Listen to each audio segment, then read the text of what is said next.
ಕನ್ನಡದಲ್ಲಿ ಬಾರ್ ಲೈಸೆನ್ಸ್ಗೆ ಲಂಚದ ವಿಚಾರ ಇತ್ತಲ್ಲ, ರಿಪಬ್ಲಿಕ್ ಕನ್ನಡದಲ್ಲಿ ಯಾವಾಗ ಈ ಸುದ್ದಿ ಬ್ರೇಕ್ ಆಯ್ತೋ ಸಂಚಲನವನ್ನ ಸೃಷ್ಟಿ ಮಾಡ್ತಾ ಇದೆ, ರಾಜ್ಯಾದ್ಯಂತ ಸಂಚಲನವನ್ನ ಸೃಷ್ಟಿ ಮಾಡ್ತಾ ಇದೆ.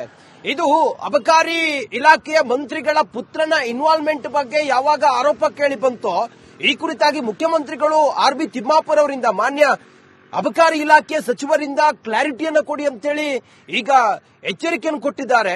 ಬಹಳ ಕ್ಲಿಯರ್ ಆಗಿ ಬಿಜೆಪಿಯವರು ಇದನ್ನು ಬಹಳ ನಾಜೂಕಾಗಿ ಈ ಮಟ್ಟದಲ್ಲಿ ಹೋರಾಟ ಮಾಡೋದಕ್ಕೆ, ರಾಜ್ಯ ಸರ್ಕಾರದಲ್ಲಿ ಹೇಗೆಲ್ಲ ಲಂಚಾವತಾರ ತಾಂಡವ ಆಡ್ತಾ ಇದೆ ಅನ್ನೋದನ್ನ ಹೋರಾಟ ಮಾಡೋದಕ್ಕೆ ಹೊರಟಿದ್ದಾರೆ. ಬಾರ್ ಲೈಸೆನ್ಸ್ ವಿಚಾರ, ಲಂಚದ ಒಂದು ಪ್ರಸ್ತಾಪ ಇತ್ತಲ್ಲ, ಸುಮಾರು ಒಂದು 2.5 ಕೋಟಿವರೆಗೂ ಕೂಡ ತಿಮ್ಮಾಪುರ್ ಅವರ ಮಗ CL7 ಲೈಸೆನ್ಸ್ಗಾಗಿ ಇವರು ಹಣಕ್ಕೆ ಬೇಡಿಕೆ ಇಟ್ಟಿದ್ರು. ಮುಖ್ಯಮಂತ್ರಿಗಳಿಗೂ ಕೂಡ ಈ ವಿಚಾರ ಬಹಳ ಮುಜುಗರವನ್ನ ತಂದಿಟ್ಟಿದೆ. ತಿಮ್ಮಾಪುರ್ ಅವರಿಗೆ, ಮಾನ್ಯ ಮಂತ್ರಿಗಳಿಗೆ ಇದರಿಂದ ಹಣ ಸಂದಾಯ ಆಗತ್ತೆ ಅಂತ ಹೇಳಿ ಎಲ್ಲ ಅಧಿಕಾರಿ ಹೇಳಿದಂತ ಆಡಿಯೋ ಕೂಡ ರಿಪಬ್ಲಿಕ್ ಕನ್ನಡದಲ್ಲಿ ಯಾವಾಗ ಬ್ಲಾಸ್ಟ್ ಆಯ್ತು, ರಾಜ್ಯಾದ್ಯಂತ ಇದು ಸಂಚಲನಕ್ಕೆ ಕಾರಣ ಆಗ್ತಾ ಇದೆ.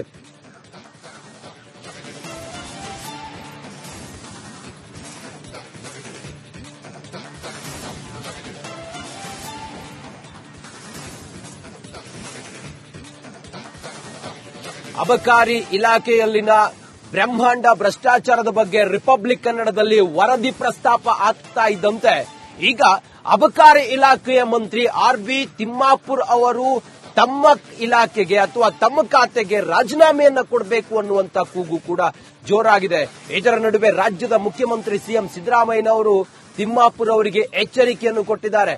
ಹಾಗಾದ್ರೆ ಅಬಕಾರಿ ಇಲಾಖೆಯಲ್ಲಿ ನಡೆದಂತ ಬ್ರಹ್ಮಾಂಡ ಭ್ರಷ್ಟಾಚಾರ ಅದು ಮಾನ್ಯ ಮಂತ್ರಿಗಳ ನೆತ್ತಿಯ ಮೇಲೆ ತೂಗುಗತ್ತಿ ಎಷ್ಟರ ಮಟ್ಟಿಗೆ ಅವರಿಗಿದು ದೊಡ್ಡ ಹಿನ್ನಡೆಯಾಗಬಹುದು ಅನ್ನೋದ್ರ ಬಗ್ಗೆ ಒಂದು ಡಿಟೇಲ್ ಮಾಹಿತಿ ಇದೆ, ಬನ್ನಿ ನೋಡೋಣ.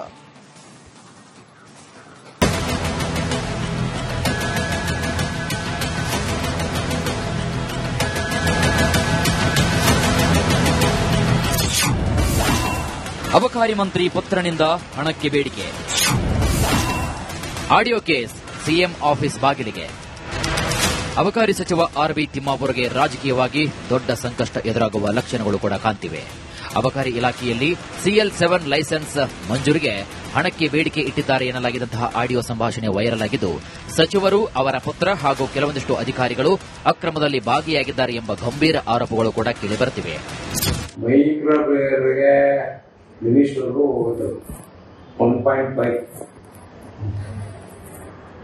ನಿಮ್ಗೆ ಈಗಿರೋ ಪ್ಯಾಕ್ಸ್ ಕೊಡಿ, ಏನ್ ನಡೀತಿದೆ ಅಂತ.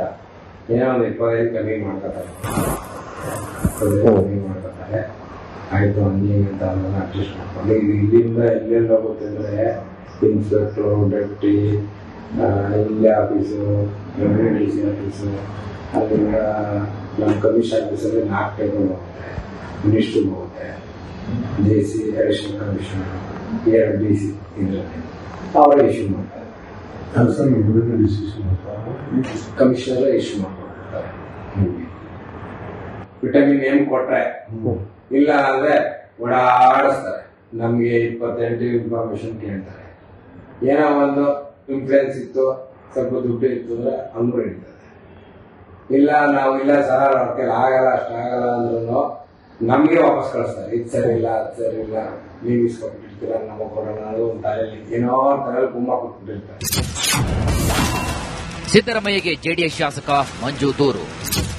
ಪದೇ ಪದೇ ವಿವಾದದ ಸುಳಿಗೆ ಸಿಲುಕೋ ಆರ್ ಬಿ ತಿಮ್ಮಾಪುರ್ ಮಗನೇ ಲೂಟಿಗೆ ಇಳಿದಿದ್ದಾನಂತೆ. ಪ್ರಕರಣಕ್ಕೆ ಸಂಬಂಧಿಸಿದಂತೆ ಜೆಡಿಎಸ್ ಶಾಸಕ HD ಮಂಜು ಸಿಎಂ ಸಿದ್ದರಾಮಯ್ಯ ಹಾಗೂ ಮುಖ್ಯ ಕಾರ್ಯದರ್ಶಿ ಶಾಲಿನಿ ರಜನೀಶ್ಗೆ ದೂರು ನೀಡಿದ್ದಾರೆ.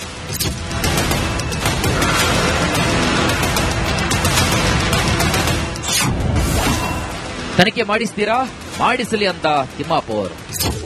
ಅಂತ ತನಿಖೆ ಆಗ್ಲಿ ನಮ್ಮ ಅದರಲ್ಲಿ ಏನ್ ಪಾತ್ರ ಇಲ್ಲ ಅಂತ ನೋ ಕನ್ಸರ್ನ್ ನಥಿಂಗ್. ನನಗೆ ಆ ಫೈಲ್ ಬರಲ್ಲ. ತಿಮ್ಮಾಪುರ್ ಅದಕ್ಕೆ ಸೈನ್ ಮಾಡೋದಿಲ್ಲ. ಇದು ಅಧಿಕಾರಿಗಳ ಲೆವೆಲ್ ಅಲ್ಲಿನೇ ಪರ್ಮಿಷನ್ ಕೊಡ್ತಾರೆ. ರಿಪಬ್ಲಿಕ್ ಕನ್ನಡ ಪ್ರಶ್ನೆಗಳು. ತನಿಖೆಗೆ ಸಿದ್ಧ ಎಂದಿರುವ ತಿಮ್ಮಾಪುರ್ ಪಾರದರ್ಶಕ ತನಿಖೆಗೆ ಸಹಕರಿಸ್ತಾರಾ? ಅಧಿಕಾರದಲ್ಲಿದ್ದೇ ತನಿಖೆ ಎದುರಿಸಿದರೆ ಪ್ರಭಾವ ಬೀರಿದಂತಾಗಲ್ವಾ? ಅಧಿಕಾರಿಗಳ ಮಟ್ಟದಲ್ಲಿ ತನಿಖೆ ನಡೀತಿದ್ರು ಸಚಿವರು ಯಾಕೆ ಸುಮ್ಮನಿದ್ರು? ಲಂಚ ಕೇಸಲ್ಲಿ ಸಚಿವರ ಮಗನ ಹೆಸರು ತಳಕು. ಈ ಬಗ್ಗೆ ತನಿಖೆ ಆಗುತ್ತಾ? ಮಾಜಿ ಸಚಿವ ನಾಗೇಂದ್ರ ರೀತಿ ತಿಮ್ಮಾಪುರ ಮೇಲೆ ಸಿದ್ದು ಕ್ರಮ ತಗೊಳ್ತಾರಾ? ದೂರಿನಲ್ಲಿ ನೀಡಲಾದ ಆಡಿಯೋ ಬಗ್ಗೆ ಲೋಕಾಯುಕ್ತ ತನಿಖೆ ಮಾಡುತ್ತಾ? ಬಿಜೆಪಿ ಮಾಡಿರುವ ಆರೋಪಗಳಿಗೆ ಸರ್ಕಾರದ ಉತ್ತರವೇನು? ಭ್ರಷ್ಟಾಚಾರದ ಬಗ್ಗೆ ಬಿಜೆಪಿ ಆರೋಪಕ್ಕೆ ಆರ್ಬಿ ತಿಮ್ಮಾಪುರ್ ಸ್ಪಷ್ಟನೆ ಏನು?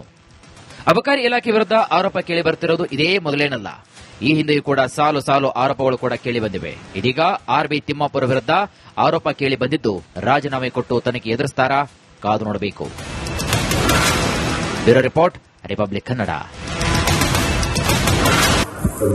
ಮಾಡ್ತಾರೆ ಆಯ್ತು ನೀವಂತ ಅಡ್ಜಸ್ಟ್ ಮಾಡ್ಕೊಂಡು ಇದು ಇಲ್ಲಿಂದ ಎಲ್ಲೆಲ್ಲ ಹೋಗುತ್ತಂದ್ರೆ ಇನ್ಸ್ಪೆಕ್ಟ್ರು, ಡೆಪ್ಟಿ, ಇಲ್ಲಿ office, revenue D C office, ಅಲ್ಲಿಂದ ನಮ್ಮ ಕಮಿಷನ್ ಆಫೀಸಲ್ಲಿ 4 ಟೇಬಲ್ ಹೋಗುತ್ತೆ, ಮಿನಿಸ್ಟ್ರಿಗೆ ಹೋಗುತ್ತೆ, J C additional commissioner, 2 D C ಇದರಲ್ಲಿ ಅವರೇ ಇಶ್ಯೂ ಮಾಡ್ತಾರೆ. ಕಮಿಷನರ್ ಇಶ್ಯೂ ಮಾಡ್ಕೊಳ್ತಾರೆ. ವಿಟಮಿನ್ ಎಂ ಕೊಟ್ರೆ ಇಲ್ಲ ಅಂದ್ರೆ ಓಡಾಡಿಸ್ತಾರೆ. ನಮ್ಗೆ 28 ಇನ್ಫಾರ್ಮೇಶನ್ ಕೇಳ್ತಾರೆ. ಏನೋ ಒಂದು ಇನ್ಫ್ಲೂಯೆನ್ಸ್ ಇತ್ತು, ಸ್ವಲ್ಪ ದುಡ್ಡು ಇತ್ತು ಅಂದ್ರೆ ಹಂಗೂ ಹಿಡಿತಾರೆ. ಇಲ್ಲ ನಾವು ಇಲ್ಲ ಸರ್ ಅವ್ರ ಕೈಲಿ ಆಗಲ್ಲ, ಅಷ್ಟಾಗಲ್ಲ ಅಂದ್ರೂ ನಮ್ಗೆ ವಾಪಸ್ ಕಳಿಸ್ತಾರೆ. ಇದು ಸರಿ ಇಲ್ಲ, ಅದು ಸರಿ ಇಲ್ಲ, ನೀವು ಇಸ್ಕೊಬಿಟ್ಟಿರ್ತೀರ, ನಮಗೆ ಕೊಡೋಣ ಅನ್ನೋ ಒಂದು ತಲೆಯಲ್ಲಿ ಏನೋ ತಲೆಯಲ್ಲಿ ಗುಮ್ಮ ಕೊಟ್ಬಿಟ್ಟಿರ್ತಾರೆ. ಸಿದ್ದರಾಮಯ್ಯಗೆ ಜೆಡಿಎಸ್ ಶಾಸಕ ಮಂಜು ದೂರು. ಪದೇ ಪದೇ ವಿವಾದದ ಸುಳಿಗೆ ಸಿಲುಕೋ ಆರ್ಬಿ ತಿಮ್ಮಾಪುರ್ ಮಗನೇ ಲೂಟಿಗೆ ಇಳಿದಿದ್ದಾನಂತೆ. ಪ್ರಕರಣಕ್ಕೆ ಸಂಬಂಧಿಸಿದಂತೆ ಜೆಡಿಎಸ್ ಶಾಸಕ ಎಚ್ಡಿ ಮಂಜು ಸಿಎಂ ಸಿದ್ದರಾಮಯ್ಯ ಹಾಗೂ ಮುಖ್ಯ ಕಾರ್ಯದರ್ಶಿ ಶಾಲಿನಿ ರಜನೀಶ್ಗೆ ದೂರು ನೀಡಿದ್ದಾರೆ.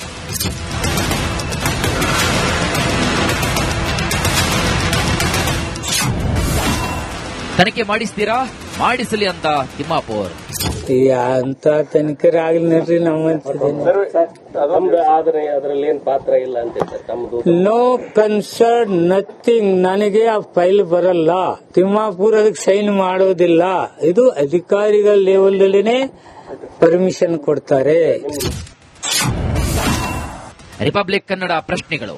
ತನಿಖೆಗೆ ಸಿದ್ಧ ಎಂದಿರುವ ತಿಮ್ಮಾಪುರ್ ಪಾರದರ್ಶಕ ತನಿಖೆಗೆ ಸಹಕರಿಸುತ್ತಾರಾ? ಅಧಿಕಾರದಲ್ಲಿದ್ದೇ ತನಿಖೆ ಎದುರಿಸಿದರೆ ಪ್ರಭಾವ ಬೀರಿದಂತಾಗಲ್ವಾ? ಅಧಿಕಾರಿಗಳ ಮಟ್ಟದಲ್ಲಿ ತನಿಖೆ ನಡೀತಿದ್ರು ಸಚಿವರು ಯಾಕೆ ಸುಮ್ಮನಿದ್ರು? ಲಂಚ ಕೇಸಲ್ಲಿ ಸಚಿವರ ಮಗನ ಹೆಸರು ತಳಕು. ಈ ಬಗ್ಗೆ ತನಿಖೆ ಆಗುತ್ತಾ? ಮಾಜಿ ಸಚಿವ ನಾಗೇಂದ್ರ ರೀತಿ ತಿಮ್ಮಾಪುರ ಮೇಲೆ ಸಿದ್ದು ಕ್ರಮ ತಗೊಳ್ತಾರಾ? ದೂರಿನಲ್ಲಿ ನೀಡಲಾದ ಆಡಿಯೋ ಬಗ್ಗೆ ಲೋಕಾಯುಕ್ತ ತನಿಖೆ ಮಾಡುತ್ತಾ? ಬಿಜೆಪಿ ಮಾಡಿರುವ ಆರೋಪಗಳಿಗೆ ಸರ್ಕಾರದ ಉತ್ತರವೇನು? ಭ್ರಷ್ಟಾಚಾರದ ಬಗ್ಗೆ ಬಿಜೆಪಿ ಆರೋಪಕ್ಕೆ ಆರ್ಬಿ ತಿಮ್ಮಾಪುರ್ ಸ್ಪಷ್ಟನೆ ಏನು? ಅಬಕಾರಿ ಇಲಾಖೆ ವಿರುದ್ಧ ಆರೋಪ ಕೇಳಿ ಬರುತ್ತಿರುವುದು ಇದೇ ಮೊದಲೇನಲ್ಲ. ಈ ಹಿಂದೆಯೂ ಕೂಡ ಸಾಲು ಸಾಲು ಆರೋಪಗಳು ಕೂಡ ಕೇಳಿ ಬಂದಿವೆ. ಇದೀಗ ಆರ್ಬಿ ತಿಮ್ಮಾಪುರ ವಿರುದ್ಧ ಆರೋಪ ಕೇಳಿ ಬಂದಿದ್ದು ರಾಜೀನಾಮೆ ಕೊಟ್ಟು ತನಿಖೆ ಎದುರಿಸುತ್ತಾರಾ? ಕಾದು ನೋಡಬೇಕು. Bureau report, republic Kannada.